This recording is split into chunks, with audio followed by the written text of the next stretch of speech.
Let me start with the latest. Iran's army released a statement minutes ago saying that two Iranian army men died in the aftermath of the Israeli strikes last night. This was literally moments ago before I went online.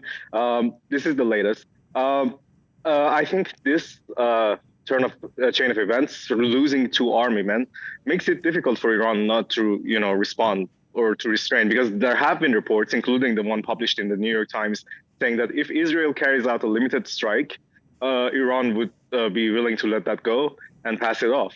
But then again, two army men died, and despite what the IDF says, yes, there may have not been any targetings of sensitive nuclear sites that contain uranium. But the Iranian air defense system in the city of Khondab, which protects the heavy water reactor in Arak, was activated, and it was heavily engaged, in fact, countering drones and projectiles from Israel.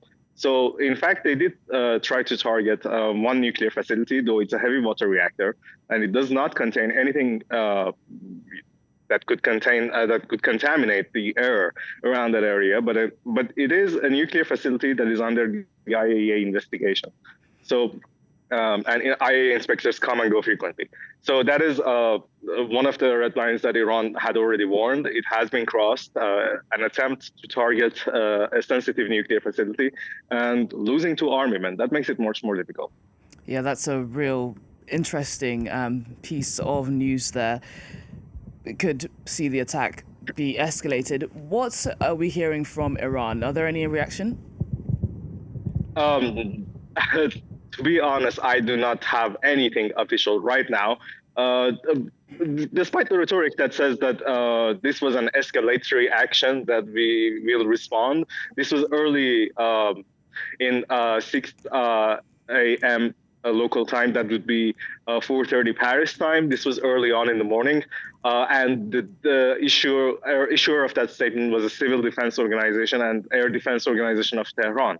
So that's not much reliable. But early on, minutes after the New York Times reported that Iran is willing to let go of a limited strike, Iran's foreign ministry spokesman said that the report is misleading and Iran will respond to any Israeli aggression.